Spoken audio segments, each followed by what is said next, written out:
What's going on, guys? This is James Allen here. I have mentioned in many of my previous videos that America is in a state of crisis. I truly believe that. Now, I know our politicians are telling us that everything is okay, but you gotta be really stupid to believe that.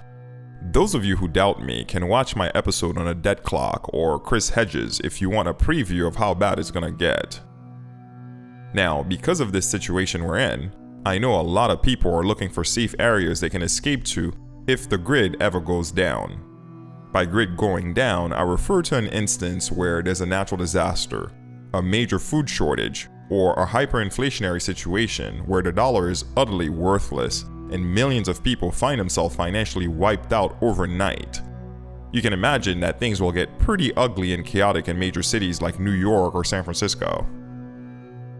Now, what I would like to do is scout for potential safe zones if or when shit hits the fan. I'm looking for areas where someone can set up their own conscious community and thrive. I'll be showing them to you in this scouting episode series, and you can go see them for yourself.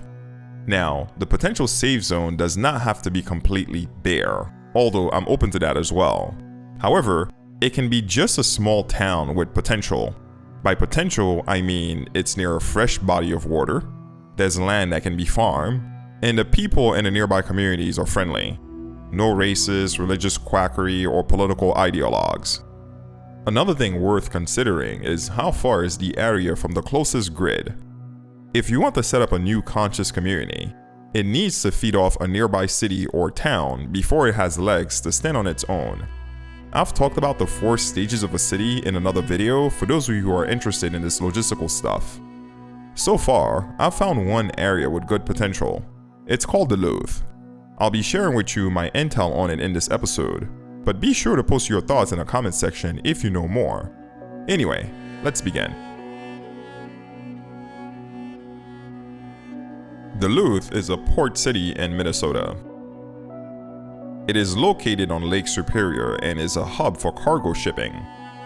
If you haven't figured already, its proximity to Lake Superior is what attracted me to this place. Now, the place has some industry. It's not completely barren.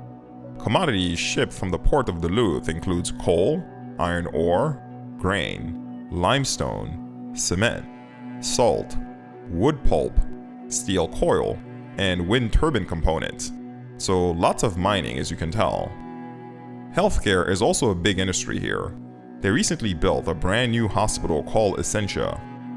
2020 census shows Duluth has a population of 86,697 people. According to intel from several plugs that live here, the people in Duluth are very nice. They are mentally diverse, very helpful, mentally tough, have really great work ethic, and are outdoorsy types. Lots of hikers. Local here love breweries, especially outdoor ones. Ethnicity-wise, lots of people there have Scandinavian origin. There are plenty of land areas near Duluth such as Grand Marais. A small community can buy a couple of dozen acres and set something up. So far, the town has checked off many positive items. It's near a fresh body of water. In this case, Lake Superior or the Great Lakes in general. It is a port city, so plenty of supplies come into it. Supplies you can feed off during the setup phase of your community. There is plenty of arable land you can farm, although the winters here are brutal and will certainly pose challenges for farming.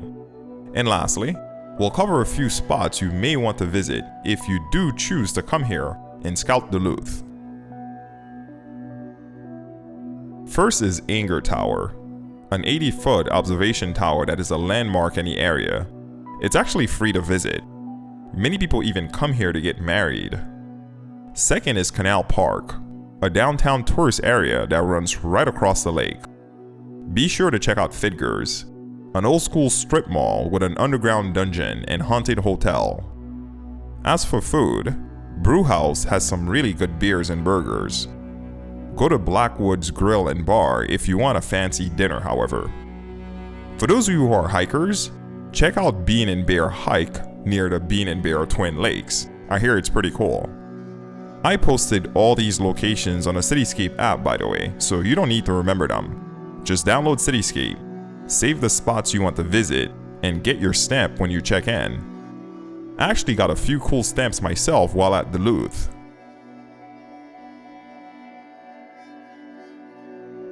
The only big negative here is that winters in Duluth are incredibly brutal.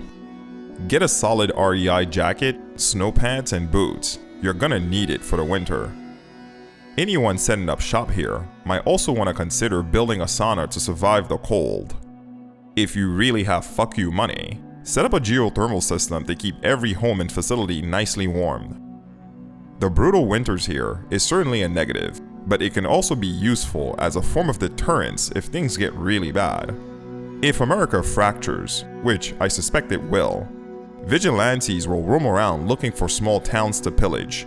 The harsh winters in Duluth will keep them away for half the year. Again, the nearby areas to scout for acres to purchase are Grand Marais, Ely, or any other landmass in the vicinity.